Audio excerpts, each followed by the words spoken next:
In Between Fantasy Football Podcast, Season 4. Let's go, baby. Yeah.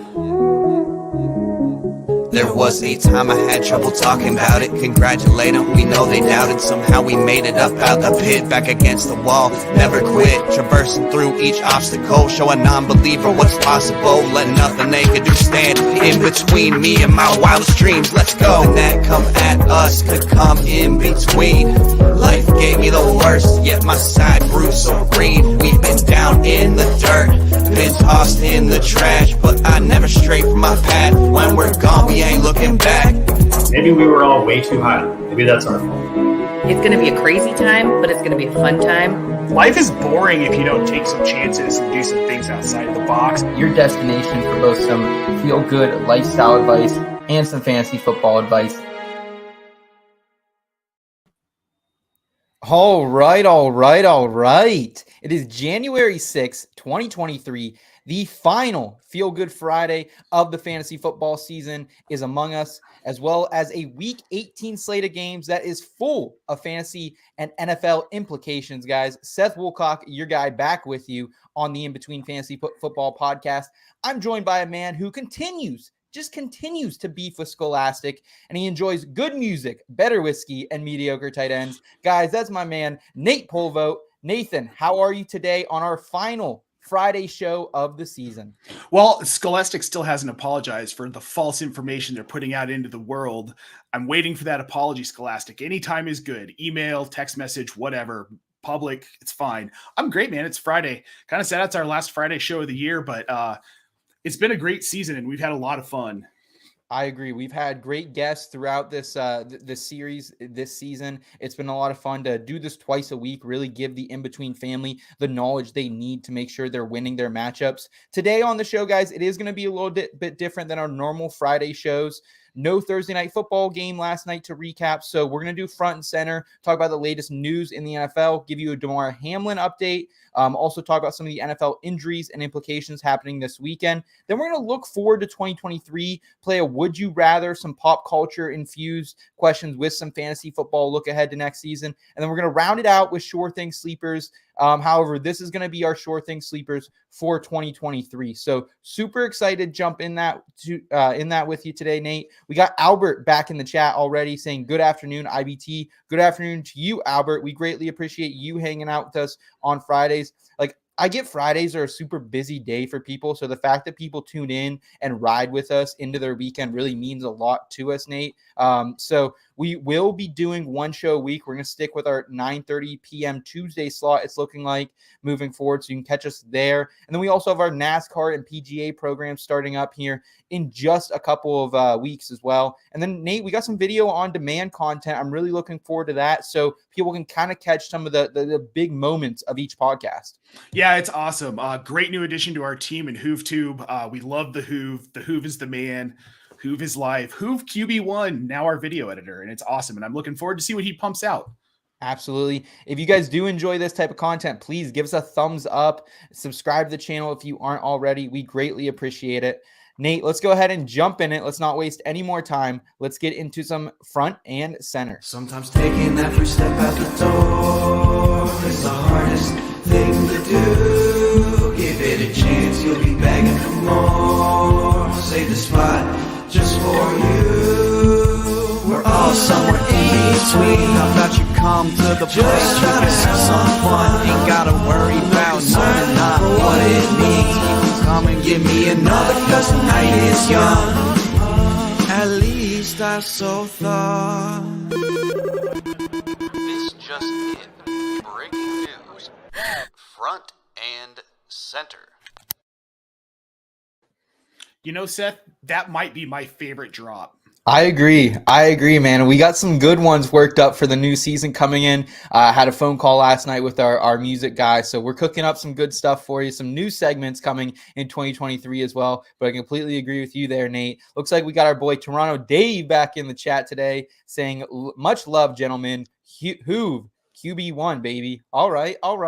All right. I like Hoove a little bit better than Zach Wilson's my QB1. Yeah, So I'll take it I'd there. take him any day over. Nate, let's talk about the big news of the week, and that's Damar Hamlin. And I'm very, very happy to say that he did wake up on Wednesday night. He was initially communicating through pen and paper. Now they've removed the breathing tube 100%. He can talk a little bit. Had a phone call earlier today with the Bils and the organization, getting the team pumped up. Dr. Timothy Pritz yesterday, I thought this was a really good quote. He came out and said, neurological function intact, noting that he's not just awake, but the lights are on. Nate, the good vibes, the prayers, the thoughts, I feel like it all came together for Mr. Damar Hamlin. I'm ecstatic for him. Well, not just that, but let's shout out the medical staff in that stadium and how quickly they recognized immediately what was going on, that there was an issue, and they got to it. Without that, this is a different story. So shout out to all the medical community that kept this man alive and healthy and is recovering now. It's incredible and awesome. Yeah, and hats off to the NFL, the fantasy football community, everyone who went to the side of Damar Hamlin. I know everyone has a little PTSD from what we just saw here earlier this week, and now his charity has over $11 million raised, so I'm very happy for him and his charity to do that. Congrats, Damar, man. Seriously, that is such a powerful thing to hear today. Just brings the Friday vibes right back into it, so super happy to see that. Shout out to the medical community from Toronto, Dave, here in the chat. Absolutely, man. Nate, moving on to some football here. Sam Howell, he was named the Washington starter after Washington was eliminated last week. Did you catch that Ron Rivera press conference, by the way? I didn't. There was basically a reporter who said, well, you haven't named a quarterback for next week. If you're eliminated today, does that make, change your decision? Rivera says, we can be eliminated today. He didn't know if the Packers won against the Vikings later in that 4:00 slot that they could be eliminated. Do you think Ron Rivera was just messing with the media, or do you think, because he actually generally sounded like he did not know they could have been eliminated last week? There's no way Rivera didn't know. It's Ron Rivera. I mean, he had to know. You would think, but my perception of Ron Rivera, not as a leader, but as a head coach and making head coaching decisions, has changed a little bit. Putting Carson Wentz out there, play stupid games, fuck around, and stupid shit happens. That's exactly what we saw last week. You don't put Carson Wentz in there after Taylor Heineke, just rallied this team. Everyone rallied around him. They had a shot at the playoffs. They put in Carson Wentz again. 3 interceptions, terrible game from him. I don't know, man. I think Ron Rivera, that one might cost him. It should. It really should cost him his job. That was ridiculous. I wish Carson Wentz would just retire. I'm tired of talking about him. I'm tired of coaches trying to make him work, thinking they can fix him. Heineke should have started that game, and it should cost Ron his job. Well, the whole Washington organization is a mess because I don't know if he will lose his job because there's so much turmoil at the top right now and that's a fair point. Dan and the boys out on his yacht. So we'll see what happens in Washington. But as far as this weekend, it gives Washington and us as fantasy managers a good look at Sam Howell out of North Carolina. He was a big-time prospect heading into 2021. Didn't have the best season, dropped from what was really a first-round projected pick all the way into the 5th round. So we're going to get a good look at Howell this week. I'm excited to see what he can do. He has weapons, man. Jahan Dotson's been coming up as of lately. Terry McLaurin's going to be out there for him. And, of course, Curtis Samuel and possibly Ryan Robinson if he can get back healthy as well. But any expectations or thoughts on Sam Howell this week, Nate? Well, first, if they were going to move off of Heineke, they should have moved to Howell instead of Wentz in the first place. Agreed. I mean, I'm excited to see what they've got in Howell. I'm excited to see what he can do with some of these weapons. I mean, it's a short 1-week sample before we head into the offseason, but I'm glad we're at least getting that. Yeah, completely agree. We'll see what they have to do because they're going to have to make whether they're going to play musical chairs again with a veteran like Indianapolis has done the last couple of years, or whether they're going to go out and draft a rookie. We will see.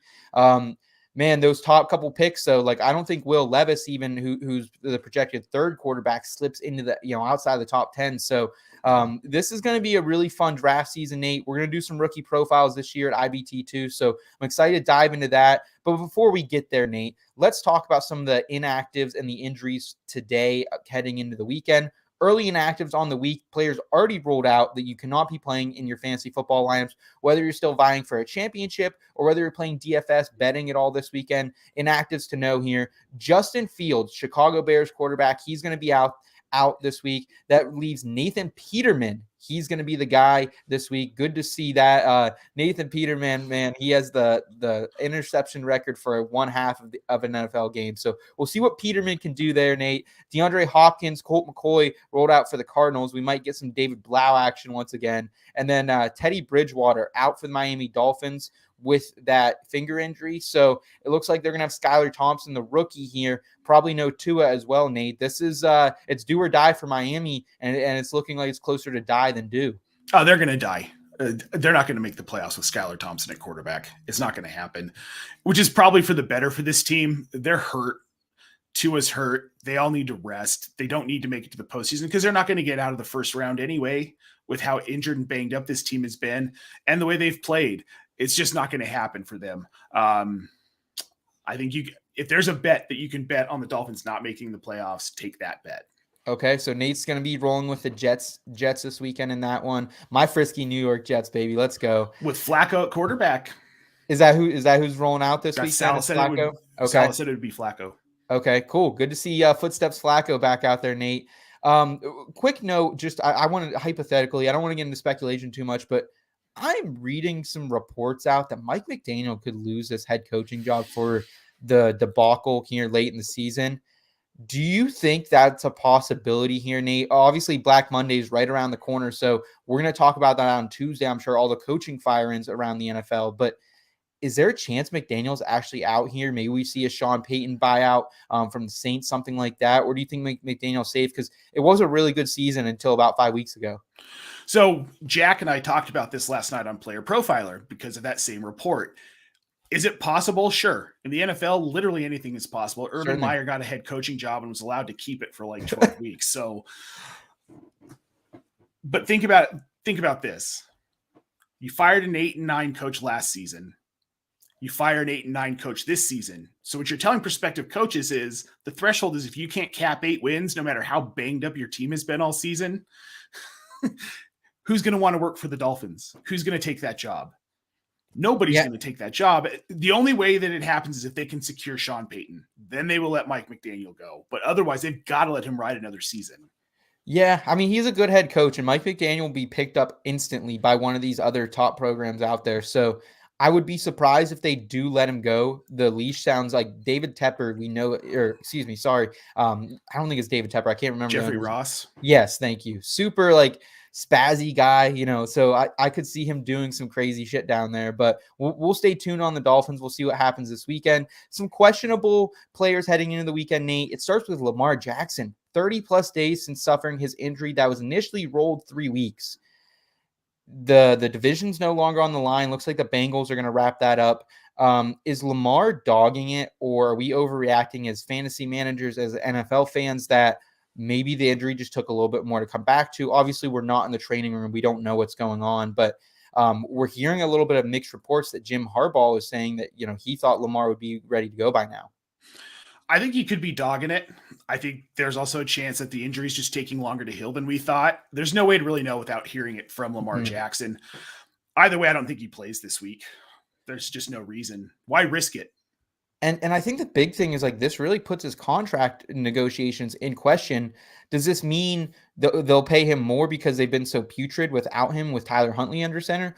Or will they not be paying him at all? Will they let him walk? Will they be slapping the franchise tag on? I think that's probably the most likely outcome here. But a lot of questions in Baltimore, man. I mean, you know what I could see, and this sounds crazy, but franchise tag and trade.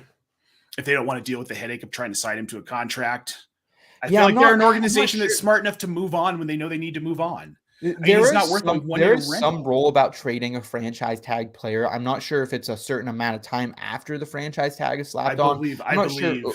I'm not sure. We'll have to get some confirmation on that.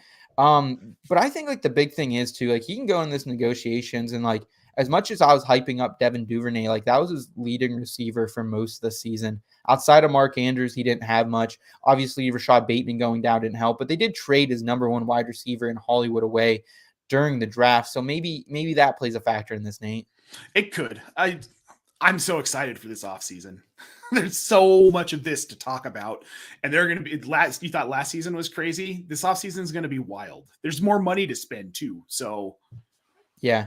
Yeah. I think at the end of the day, man, like I've kind of been vocal the last couple weeks. I've been off Lamar Jackson really heading into the season. I just don't think he's a good fantasy asset anymore because of some of these longer term injuries. But we will see how that plays out, but probably no Lamar Jackson this weekend. Jalen Hurts versus the Giants. We're seeing positive signs that Hurts is going to go in this one. We still have no idea what's happening on the Giants side of this, whether Daniel Jones, Saquon, and the starters are going to be out there. However, the last time Brian Daboll was in the situation in Buffalo, he did rest his starters. The line is -14 right now, so it's indicating that this Giants starters are going to be sitting. If you're playing in a Week 18 matchup, playing DFS this week, Nate, are you hesitant at all to roll out Jalen Hurts, or are you full send on him? I'm probably hesitant. I mean, if they go up big in this one early and Hurts does in fact play, because I really don't think the Giants are going to play any of their starters. I think Jones, Barkley, I think we see Slayton get some rest. We'll probably see a little bit of Hodgins and James, but not much. Philly's just going to roll over him. I mean, and that's what it is. And I think we'll see Gardner Minshew by like the third quarter. Okay, so Nate is saying be cautious if you're playing Jalen Hurts this week.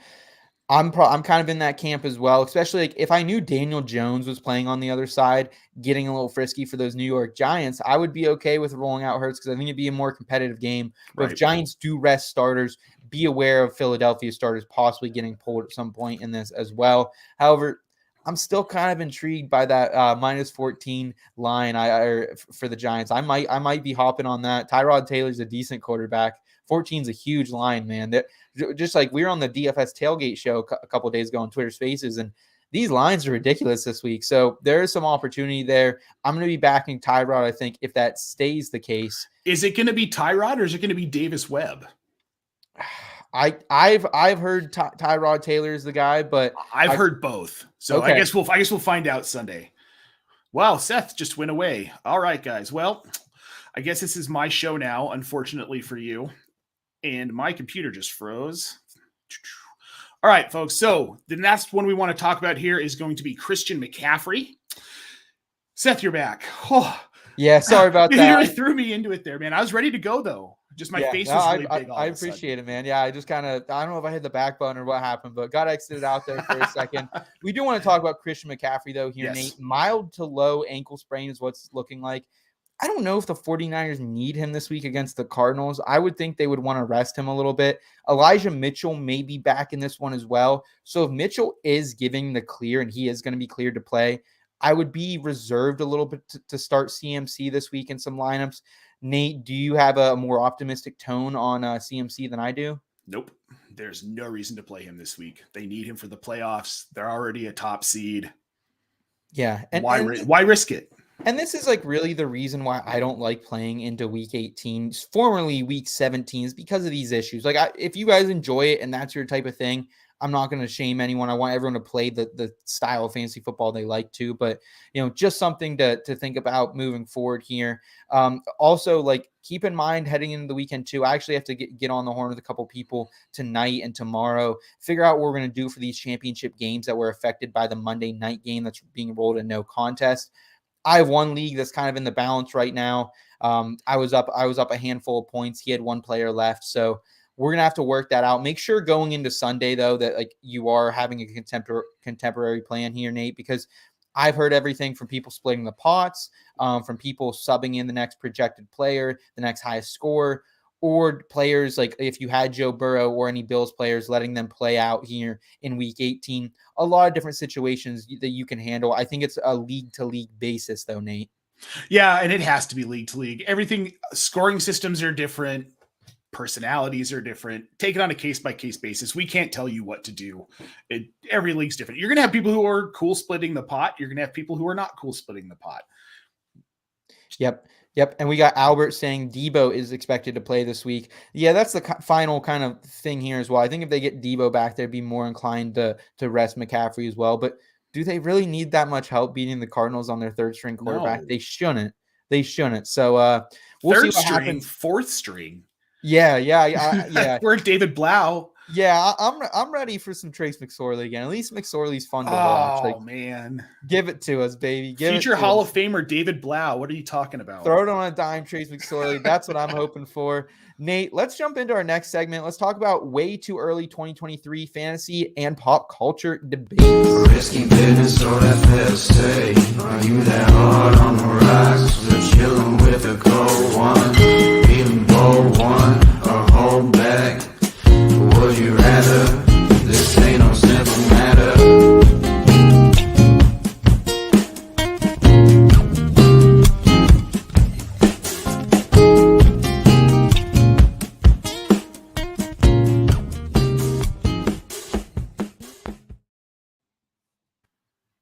All right. Would you rather? It's no simple matter here, Nate. Let's talk about would you rathers for the 2023 season. First one I want to ask you, would you rather draft Daniel Jones or Jared Goff in 2023, Nate? Daniel Jones, career season for him all around, but he was really carried fantasy production wise by 700 plus rushing yards, 7 rushing TDs, a 1.1 interception rate, limiting those turnovers. Should get better weapons this offseason as well. So do you like Danny Dimes here under Brian Dable, or do you like Jared Goff? He's had 4,000 plus yards for the first time since 2019, 29-7 TD to interception ratio as well. Gets Jameson Williams back for a full season. So who are you more excited about, given that both of these teams stay with their respective units right now? I like Jared Goff. I like Jared Goff because I'm getting these like 2018 Goff vibes, and he's only 28. He's a young quarterback. He's in a system that is actually favorable for him. He's got a really good running game behind him. And look at the wide receivers that they've got. I mean, Chark will be around next season. They're going to have DJ Chark. Jameson Williams will be full send. He will have gone through a full camp and off season. Amon-Ra, obviously. And then whatever they do in the draft, this team has gotten so much better. And Goff has reflected how much better it's gotten. And Dan Campbell seems to be a really good fit at head coach for Goff. I like Daniel Jones. My issue is the rushing upside sustainable. Can he keep that up? That's what I worry about. It's what I worry about with every mobile quarterback. It was my worry with Jalen Hurts last season coming into this season. Yeah. And I don't know if I want to bring that up again, but and I was wrong, but that's because Hurts improved as a passer. Hurts is younger than Jones. So Jones has had more time, and he's a good but not great passer. And if that rushing upside doesn't stay, not that he's not a good quarterback, I just don't know fantasy wise if he's more than a super flex start next season. Okay. So Nate's a little trepidatious heading into 2023 on Mr. Danny Dimes. I personally, I think it's just I don't trust the Lions like with my full heart. So I would go Daniel Jones next year if you said gun to the head, pick one of these players. I just think like he has more room to improve. Like I think this is probably the ceiling for Jared Goff. You're looking at about, maxing out 30, 32 touchdowns, right around 8 to 10 interceptions for a season for him. Daniel Jones, like you said, Nate, maybe we see the rushing upside slide down a little bit because 700 rushing yards, 7 TDs for a quarterback who's mobile, but he's not a Jalen Hurts. He's not a Lamar Jackson. He's not one of the, Justin Fields type talent with his legs, but that is a little crazy. But I mean, he's throwing to Richie James, Isaiah Hodgins, who they've proved to be really good receivers this year. But if they can get out of Kenny Galladay's contract, take out on whatever dead cap they got to at that point and get some free agents, get a wide receiver in the draft, I think the ceiling is higher for Daniel Jones to improve. But overall, I definitely understand your opinion there on Jared Goff. Just great, pleasant surprises, both of these quarterbacks this season, Nate. So you bring up the Galladay contract. It's funny. I looked this up last night. 14 million dead cap hit if they get. But they're going to do talk it. About they need to. There's no point in having Galladay rostered. There's just no point. It is. And crazy. you can't trade him. Yeah, some of these wide receiver contracts a couple years ago between him and Mike Thomas, like they just got out of control. I mean, at the time they looked like elite players, but you kind of got to be a little more conservative. I think teams will maybe be this season. However, it worked out for the Jaguars, who everyone was mocking for paying Zay Jones and Christian Kirk. So I think it's more of a fit thing. So we'll see what happens there. Nate, let's talk about the first pop culture question here. Would you rather watch The Last of Us, which is a spinoff of a video game series, very popular? Looks like it's going to be Pedro. What is his name? Excuse me here. Pascal. Pedro Pascal, Bella Ramsey. Pedro Pascal is from The Mandalorian, if I'm correct on that. Star Wars television show over on Disney Plus. He's fantastic in that. And then the new Netflix show, that's 90s show. Obviously, the spinoff continuation of that 70s show. A lot of the returning cast returning here. Danny Masterson's the only one for good reason who's not going to be back. But isn't he in prison? Yeah, I don't know what happened with him, but probably. Which I love this character, so it's kind of like I hate when you're watching a show and like you attack, or even in sports, you attach to somebody and then they just turn out to be a total dirtbag. Like that's the worst feeling. Yes, it really is. Kevin Spacey. Yeah, 100%. So Kelso, Leo, Eric, Donna, the Foreman, it's going to be glorious here. How do you feel about these shows, Nate? Is there one that you're leaning to? Obviously, completely different vibes, more of a sitcom for That's 90 show, or The Last of Us, which is probably going to be a thriller nonetheless. Now, Seth, I don't know who Pedro Pascal or Bella Ramsey are, and I've never heard of this video game, The Last of Us, ever. Really? Not ever. Bro, I haven't played video games since like 2008, basically.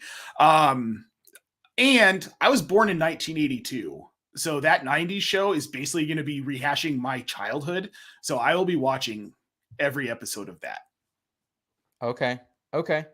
Awesome. The Last of Us was originally released in 2013. It's looking like they've remastered it a couple times. They just released a second version here within the last couple of years. Pretty sure it's a PlayStation only game. So I've never played it as well, but I know it's very popular. I think Pedro Pascal is going to kill this. It's also on HBO Max, though, which is one of the more pricier streaming options. So I actually don't have HBO. Do you guys have HBO Max, Nate? We do. Okay. So you're an HBO Max guy. I'm going to enjoy That's 90 shows. Like, I've enjoyed some of these spinoffs, man. Like, whether it was like Girl Meets World, Fuller House, some of these other ones. Like, I think I really enjoy when they revamp like early 2000s, 90s television shows. So I'm looking forward to this one a lot. So I just looked up Pedro Pascal. I do know him. He was in that Nick Cage movie, The Unbearable Weight of Massive Talent. Oh, okay. And he is fantastic. I do want to see that. There was a dude, it's so good. In our group chat last night, actually, there was some Nick Cage slander a little bit. There was. I was actually, and then I actually went out, despite the group, I tweeted out that National Treasure is the top 10 movie franchise. So, our guy Mike Stoyanov, he was in the comments. He needs to see my entire tiers list. So I'm going to try to release that today or tomorrow to stick it to them out there. But Nick Cage, man, why do people dog on him? I don't know. He is an American treasure, guys. Face Off. Like, what more do you want from the guy? Even what were those motorcycle movies at the Fast? Are you talking about Ghost Rider? Ghost Rider. Dude, Rider, he's like super solid in too, man. Like, here's the thing with Nick. There's some actors like Nicolas Cage where you have to cap your expectations. Like, the dude's not going to win an Oscar. He almost did for Matchstick Men, though, when he got serious. But Nick Cage is what Nick Cage is. He's Nicolas Cage, and he will always be Nicolas Cage, no matter what role he plays. And I love Nicolas Cage. So, do you think that's the issue? Is that people like see him as just Nicolas Cage, and he's like such a notable person that they can't like remove him from some of these other iconic roles like National Treasure?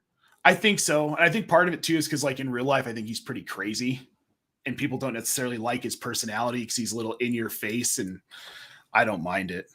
Some other good Nick Cage movies as well. He actually appeared in Fast Times at Ridgemont High all the way back in 1982. That's a classic movie. That is. Love that one. And The Sorcerer's Apprentice in 2010 as well. That's a really good Nick Cage movie. So yeah, I don't know how we got on Nick Cage right there, but I'm going. That's 90s show here. Let's see. We got some comments from the chat. Con Air was a good movie. Albert saying Con Air was a good one. Never seen Con Air. Gonna have to check that one out. I appreciate the recommendation there, Albert. The Rock. Nate, let's roll back into some football here. Would you rather draft Najee Harris or Dameon Pierce in 2023? It was a slow start to the season for Najee Harris, but he really picked it up for fantasy managers and didn't kill you if you had some other options at RB early in the season, averaging 13.1 points per game. And keep in mind, Nate, he played through a pretty serious foot injury this season, never missed a game. And on the opposite side of this too, Dameon Pierce, though, he got off to kind of a hot start after he ended up getting the rock early on. He's probably going to get more O-line help, probably going to get a rookie quarterback, whether that's Bryce Young, CJ Stroud, whoever you're choosing is of there. Average 12.8 points per game, so a little bit less than Najee. Missed this last month of the season. Who do you prefer next season? Gun to the head here, Nate. Najee or Dameon? It's Najee. Pittsburgh is going to be a force to be reckoned with next season. Like, Kenny Pickett's going to get rolling. They're going to have a whole offseason to scheme for him at quarterback. And Najee is going to be healthy. And that's the key. He's going to be healthy to start the season. Like you said, he played through a pretty nasty Liz Frank injury. So I like Najee. I don't like the situation in Houston. I don't like that Lovie Smith is still the coach. I agree. There's too much turmoil going on. We don't know what that team is going to be. Are they going to be good? Are they going to be bad? Are they just going to go get a veteran quarterback? Are they going to continue to ride with these like second and third tier guys they've been playing the last few seasons? Like, where are they going to go? I think the big thing with Dameon Pierce, why I would be concerned rostering him next season, he kind of runs like James Conner, super physical, runs angry and hard, but that's tough on the body. Like, I wouldn't be surprised if the Texans go out. They have a lot of picks in this upcoming draft. If they spend another pick, not on like a high profile guy, but maybe like a Blake Corum from Michigan, someone like that they can get as a change of pace back to Pierce. So I'm with you there on the concerns for Pierce because I kind of have those reservations as well already. And Najee Harris, I think you said it. One, the offensive line is going to get better. The offensive line is still atrocious. You wrote about it in your O-line rankings this offseason for Fantasy Pros. They should be better. Like, I think the Steelers are going to spend their first-round pick finally on an offensive lineman again. It's crazy because as a kid, they would always spend them on offensive linemen, Dave DeCastro, Marquise Pouncey. And back in the day, like as a kid, I'm like, I don't want offensive linemen. You know, I want running backs and receivers and cornerbacks and all these exciting players. The last 3 years, I've been the guy screaming at the TV on draft night, draft a freaking offensive lineman. Give me an offensive lineman. So, really comes full circle here, but I think they're going to do that. I think they're going to address the offensive line because they need to. Kenny Pickett's a dude. Like, if you watch that Ravens game at all on Sunday night there, he was spectacular. Kenny Pickett is a good quarterback. And he has like a little bit of that Justin Herbert Mahomes where he can make off balance, weird looking throws. That throw to Najee to win it, man, it was special, Nate. I'm not trying to victory lap because I know obviously I'm a hometown guy, so it looks like a little bit of bias, but there was a lot of Steelers fans, even I was on podcasts with over the summer, who doubted Kenny Pickett. And it's looking like he could lead them to the playoffs, Nate. I still got that offensive rookie of the year bet on him. I took a week ago at plus 10,000 all the way down to plus 1,500. So I love Kenny Pickett. I love the direction of this team, man. Oh, dude, this kid has gotten his team into playoff contention. Nobody thought that was going to happen. This was supposed to be a really, really bad Steelers team. It was for the first half. Too. They were, but then Pickett started to get in a groove, and despite a bad offensive line, they could get in, which I'm rooting for. Obviously, I'm a Steelers fan. I'm excited for the future of this team. Like, really excited. Like you said, just shore up that offensive line. Sure it up, man, because the defense is good too. They need a couple cornerbacks out there to help strengthen that secondary with Minka Fitzpatrick. But outside of that, man, this is a really good team. Anytime you get TJ Watt healthy, they're a force to be reckoned with. Let's move forward here, Nate. Next question. Would you rather host an album release party? These are some of the headline albums of 2023, Nate. Shania Twain back, The Queen of Me, Blink-182. They have a non-title album coming out this year. And then Paramore, This Is Why, coming out in 2023. 6th album for the Queen of Country, Shania Twain, baby. Paramore's first album in 6 years. And then Blink's back for the first time since 2019. Of course, still no Tom DeLonge, which is one of the yes, famous, he's back. I thought he was not going to be back this time. Nope, Tom's back, baby. Okay, maybe I was. This is as close to the original lineup as we'll ever get. Okay, so how do you feel about Travis Barker, Tom DeLonge? Is that the album you kind of being more from that era? Is that the one you're looking most forward to and that you would host an album release party? Yeah, I'm really stoked that Tom DeLonge's back with the band. I had Matt Skiba is from one of my favorite bands of all time, Alkaline Trio, but it just felt weird him being with that band. And now that they're back to their normal lineup, I'm excited for this album. They're older, they're more mature. They're not going to sing about being teenagers. Should be fun. And I don't like country, so Yeah, I didn't love the last album from Blink, I think I in didn't either. 2019, but they had one before that. When I was early in college, California, I really liked that sound. So I'm hoping they bring more of that back. And Travis Barker's done a really nice job. I don't know if you follow the mainstream music scene too much anymore, Nate, but he's produced a lot of MGK's music the last 2 years. It's gotten really popular. So I think Barker's going to have some cool things up his sleeves. I think he has the right connections. We could see some cool features as well. I've been riding with Travis Barker since he was a 16-year-old drummer for the Aquabats. So he's been in my life as a musician for a very long time. I love Travis Barker, and I do keep up with him and kind of what he does. And I think it's awesome what he's turned his life and his career into. Dude almost died in a plane crash. Yeah, I don't know much about him. Everyone like from around your age that I'm friends with, they love Travis Barker. So I've kind of jumped on the bandwagon, but I need to learn more about him. I will say I do love some of the Shania bangers, but her music nowadays very overproduced. Pretty honestly not very good in my opinion. Paramore though, like keep an eye on Paramore. I think they're going to be fun to watch here. They kind of came back in the spotlight the last couple of years when Olivia Rodrigo's kind of like ripped off one of their songs. But they've had fun with it. They've kind of like done mashups of it and different things like that. But Paramore, Nate, they were really cool in like the early 2010s as well. I don't know if you and Jen got into them at all. I've always really liked Paramore. I try and be cool, Seth. I try. There to we keep up go. with music. Nate's hit, baby. I like Paramore. They've had some really great songs. They've had some songs that are kind of meh. But I'm sure this album's going to be good. I'm sure we'll get a banger or two from Haley Williams and the gals. Nate, next question for you. Would you rather draft Chase Claypool or Michael Gallup in 2023? And man, were both these players frustrating to roster this season. Gallup really probably spent most of it on your waiver wires, only averaging 8 points per game. Every good matchup Gallup had, he kind of disappointed. Like I remember Andrew Erickson of Fantasy Pros, very good analyst, comes on here, touted him as his short thing sleeper of the week, drops a donut. And it seems like CeeDee Lamb's kind of the guy who's, soaking up a lot of those targets. And I feel like it's a bad contract that the Cowboys have with Gallup. They should have got rid of him and kept Amari, in my opinion. And then Chase Claypool on the other side of this coin, Nate, he's been a ghost. He's been an absolute ghost since he's gotten to Chicago here. Outproduced by Equanimeous St. Brown since he's been there, Cole Kmet and the boys. But that being said, Justin Fields is a good downfield passer. I don't know how I feel about him overall as an accurate thrower of the football, but his downfield passing I believe in. So I think Chase Claypool could have some sneaky upside here after averaging just 7.2 points per game here in 2022, Nate. I think he could too. Chicago's got to do something for Justin Fields. They've got to get him an alpha wide receiver. Could it be Chase Claypool? Could they turn him into that? Unlikely. I think they make another move, but I like Claypool more than I like Gallup. Better situation, more likely to see higher volume than Gallup is. I think we've seen we keep wanting Michael Gallup to be a thing. I think we've seen what Michael Gallup is. I'm out on him in 2023. I want him nowhere near any of my rosters. I'm going to move him in Dynasty. So it's Claypool for me.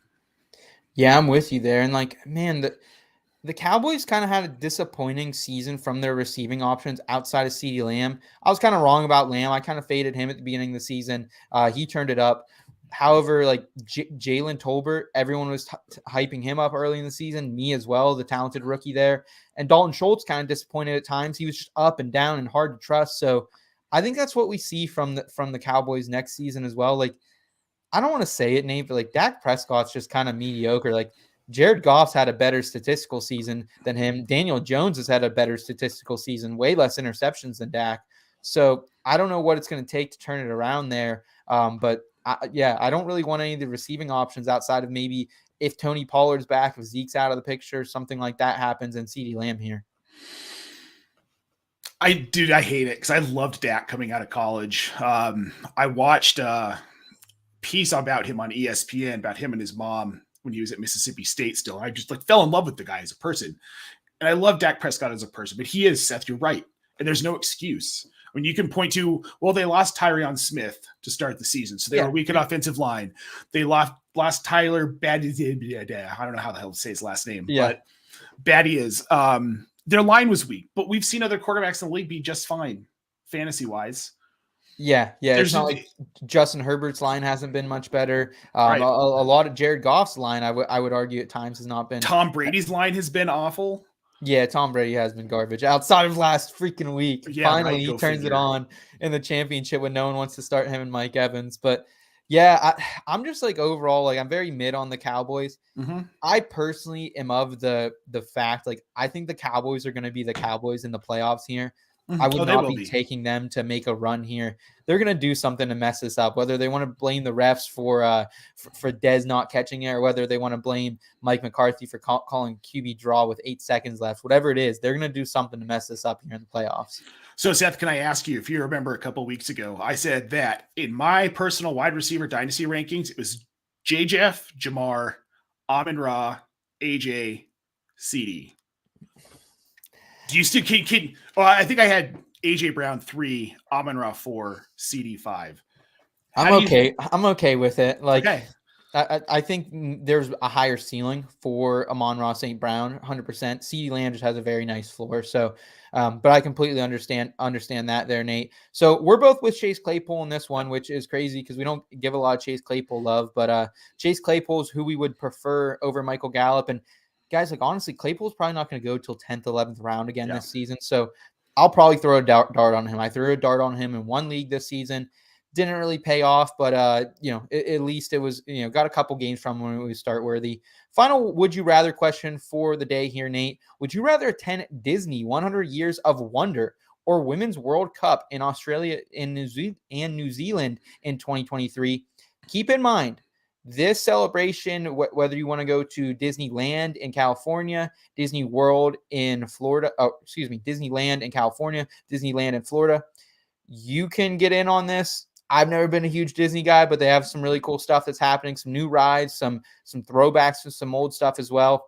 Or the Women's World Cup, Nate. This was one of the best World Cups we saw, an electric final from Messi and the boys out there in Argentina taking on France. It was epic, especially for a lot of people who don't really like soccer that much. And it's on Australia and New Zealand, which seems like a great time. So all expenses paid, Nate. Where are you heading in 2023? I can't get into soccer. Oh, can't. I didn't even watch the World Cup, man. You're a shame. I didn't watch, but I have you ever been to Disneyland or World? No. I've been to Disney Springs, which is like, they have shops and they have restaurants and it's like adjacent to the park in Orlando, Florida. I wasn't impressed, honestly. Well, that's because you haven't been to the park. Yeah, I will say, we went to a restaurant. The food was a little overpriced. Didn't get I'm pretty sure we paid like $100 for a charcuterie. It's just not my scene. I think Disney's overpriced. But dude, those parks, and when they do it, they do it. Like, Disney is like balls to the wall, everything on the table. We're gonna party. Okay, I'm going to Disney, dude. That theme to ride every ride across all the different parks. I think you'd have to be there for like 3 weeks. There are so many rides. Yeah, I believe it. I haven't even been like a huge amusement park person in the last couple of years. I kind of just hate standing in lines. So I'll tear up the Hershey Park out here in central to eastern Pennsylvania. But outside of that, I'm good. We actually have a Del Grosso's park. I don't know if you ever heard of Del Grosso's, but it's a spaghetti sauce company, and they also have a sauce here just about 40 minutes here from State College out in Altoona area. So Del Grosso's, man, great spaghetti sauce, decent amusement park I've heard as well. So I'm going to go with the Women's World Cup here, Nate. We could go hang out with Brad. Yeah, bro. Yeah. Our guy, Brad, a faithful listener of the podcast. I've always really been intrigued by New Zealand. I think it's a cool little country. They have some different cool stuff going on out there, and everything I've read and heard about Australia, it's a wonderful time there too. So I would prefer to go there, all expenses paid, get out of the U.S. for a little bit. But I understand. That's such a good point. No, I think you just flipped me. But you have a kid, so you kind of are almost obligated to say Disney. Shit, I didn't think about that. I guess I am. Well, no, Australia's way cooler. All right. Well, we will give you time to think about it here, Nate. Let's jump into the final sure thing sleepers of the week in 2020 of the 2022 fantasy football season. It's the sure thing. Sleepers of the week.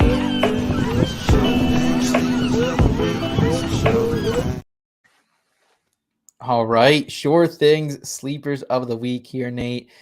I don't know who has the crown. I'll be honest. I haven't had the time to go through and sort out who won the Sure Thing Sleepers of the Week crown in 2022. But I will let our listeners know next week when I get that. I think you did. I'm pretty sure, but I don't have confirmation on that. No, because mine didn't pan out because mine was Tyler Irwin. Yeah, I see Trenton Irwin. You can't Irwin. trust that shady fuck. I hate him. Sorry. No, I'm sorry. That's very inhuman to say, but no, he has taken my Tyler Boyd love away from me. So, Nate, we are going to talk about favorite sleepers for the 2023 season. So, how are you feeling coming into 2023? There's some names that we didn't get to see due to injury. There's some names that we didn't get to see due to just being behind on the depth chart, underperforming, different things like that. Is there someone that you're feeling out that could be a sleepy candidate for a breakout season next year? Not really. No, I'm kidding. I'm going to go with my hometown team because this is a play. I wouldn't care if he was Broncos or otherwise, but I'm going Tim Patrick because Tim Patrick is coming back in 2023. He tore that ACL early on in camp this past season, so he should be good to go by camp. In 2021, when he was healthy and before he signed that 3-year, $30 million extension last offseason, he was averaging 53 snaps and 5 targets a game. His route run percentage, 94.3. It was like second highest on the team, I believe. This guy's going to be involved if he's healthy. That's why they gave him $10 million a year. You don't give a guy you're not going to throw the ball to $10 million a year, especially when he's played out like he did the 2 seasons before. He was just getting better and better every year. He'll be the wide receiver 3 behind Sutton and Judy. Of course, both also are under contract. Mm-hmm. But with Russell Wilson, I think there was an assumption that it's going to be high passing volume, and we didn't necessarily quite see efficient passing volume this past season. With Hackett out, though, I expect that to change. This team is going to get back to doing what Russell Wilson does well, and that's slinging the ball. They're still going to run. Obviously, they've got Javonte Williams, who will be back at some point. But I think Tim Patrick, he could be a wide receiver too.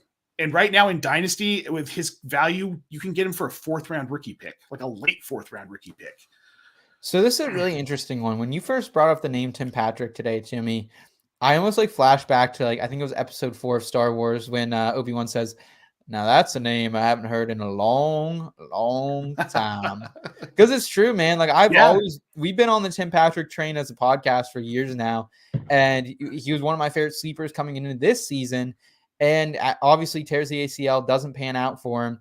And I wonder what this team would have been with Tim Patrick. Because I just don't think Courtland Sutton's the same guy he once was anymore. I think he's a solid wide receiver, but I think Courtland Sutton at one point was an elite prospect. I don't see him that now. I see Judy as more the wide receiver 1 on this team. We've seen it this season. Courtland Sutton, I think, has only had 1 touchdown as well. So, I think there's room for him to come in here and shake things up.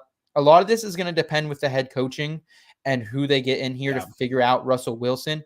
Is there a candidate looking around the league right now that to you makes the most sense? Obviously, we've heard the name Sean Payton. Dan Quinn's getting a lot of love up there as well. He seems like maybe the most likely candidate. Is Dan Quinn your guy here, Nate? Or are you looking for someone younger? What's your vibe? They need someone who has head coaching experience for this team. It just hasn't worked. The last 3 hires have been guys who've never been a head coach, and it's gone awful with Vance Joseph, and then Fangio, and now Hackett. So they need an established presence on this team. It's not going to be Jim Harbaugh. He said today that he's looking forward to leading Michigan in 2023. I can't really see it being Sean Payton because Vic Fangio is his DC. You're not going to bring Fangio's not coming back here. Probably Dan Quinn, I would assume, is a front runner right now, but I think we're going to have some other names come up. I'm just hoping this team isn't stupid and try and go after Lincoln Riley or something. Yeah, I think Lincoln would probably rather stay at USC. Yeah, right.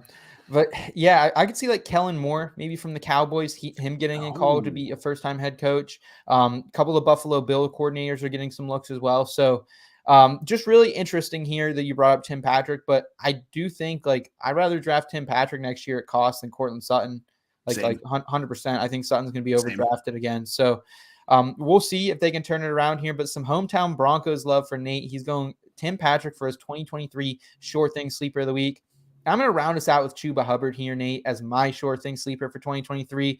And I came on this podcast a little over a month ago, 4 or 5 weeks ago, and he was one of my in the scope candidates. Chuba Hubbard was. because they need to see what they had in him. They have a bunch of 3rd, 4th, 5th round picks, a lot of those day 2 picks, not a lot of day 1 picks for the Panthers. However, they saw what they have in Chuba Hubbard, Nate, and he was pretty good. 3rd overall in the NFL amongst running backs in yards per touch, 6.5 yards per touch, 5.4 yards per carry this season as well. So Hubbard's been really good. The contract for Foreman is expiring, and I think another team will pay him more. I don't think Hubbard will be the starter, but I think they might pick up one of these, a Keontae Ingram or one of these rookies coming in this year in the 3rd or 4th round. I think Hubbard can either be the 3rd down change of pace back or the lead back and get spelled by one of these rookies coming in. Any interest in Chuba Hubbard from you, Nate? Because I'm really intrigued. I think he's going to be a player that goes, in those late half of drafts, like we saw Tyler Algier, Brian Robinson do, and have some fantasy relevance. I think he could be a low-end, mid-tier RB3 if everything goes right for him. I'm going to go further and say that he could sneak into the RB2 territory. What we know about Carolina is David Tepper is nuts, and he doesn't mind spending money. He's going to throw money at a head coach. He wants his team to win. Once Rule was out, we saw that this actually really isn't that bad of a team. Matt Rule is just a horrible coach. They've played better. They could get. I think they're out of playoff contention now. If they had won last week, they would have been in. They would have been able to get in. But who would have thought they would have even been in week 17? Have the possibility of getting in. We saw Chuba play much better once Rule was out and once this offense was run by Steve Wilkes.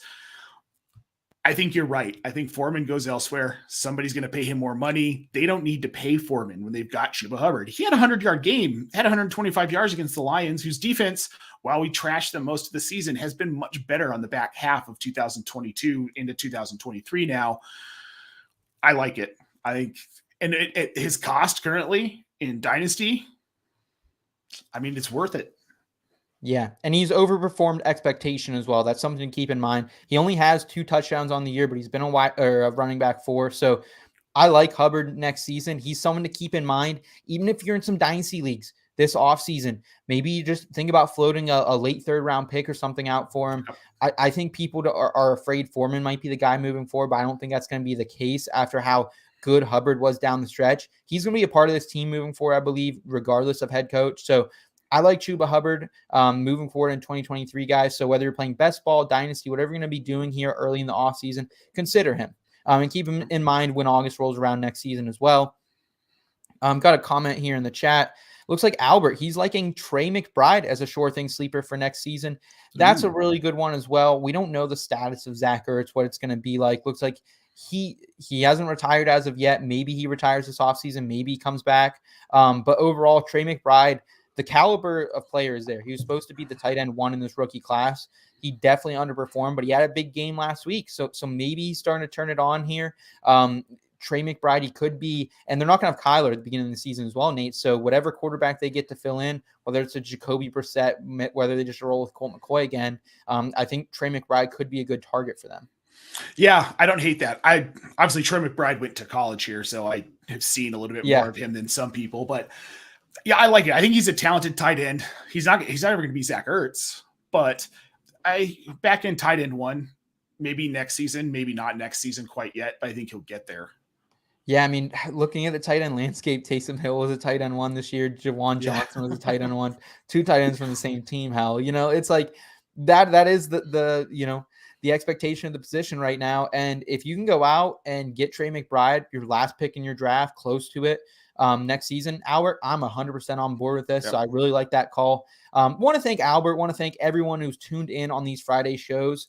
This was our first season doing 2 podcasts a week, doing 2 live streams a week. I'm very happy with the support and everyone who's just, continued to ask us questions, sought out our advice on a busy Friday. So I want to say thank you to everyone for doing that. It really means the world to me. If you guys are new to In Between Media, we do a feel-good lifestyle combined with our fantasy sports analysis over here. And it's a good vibe, man. Like, we're trying to help people win championships. We want to help people live a happier and healthier life at the same time, Nate. So any final thoughts for you as we kind of round out our last podcast of the in-season? Will still be weekly, but back to our Tuesday night roots here soon. Yeah, man, it's been a great season. It's been fun doing these Fridays. breaking it up, not at night. And unfortunately, I didn't get up into my sunny office until late in the season, but I'll have it here for next year. It's been great, man. It's been a blast. We've had some awesome guests. We've gotten to chop it up with people like Bob Harris, like Eric Moody. We've had Michael Stoyanov. Eric Romoff has been a good friend of the show. And we'll be back next season. And I'm really looking forward to it. And guys, make sure you like, subscribe. Yeah, it really does help us. I know it's super like corny and cliche to say it, but helps us continue to grow. We now are getting in some more video on demand content, so you can catch some of our best takes here on our YouTube channel. Stay tuned with us. We have a lot of stuff coming out on the website this offseason as well, articles, columns. I'm super excited for the direction of this company, and we cannot thank every single person who has tuned in this season, gave us their time. We so greatly appreciate it. And like you said, Nate, the guests, people who give us our time, their time and come on the show, Bob, Mike Stoyanov, the Front Yard Fantasy guys, Eric Romoff, Herm, so many great people. Thank you guys so much. We'll be back on Tuesday, talk about Black Monday and the fallout from week number 18, making our fantasy and Super Bowl predictions. Hey, Nate got the Bengals making it there last year, man. So we'll see what happens. Guys, until then, keep it in between. Thanks so much. Your destination for both some feel-good lifestyle advice and some fantasy football advice.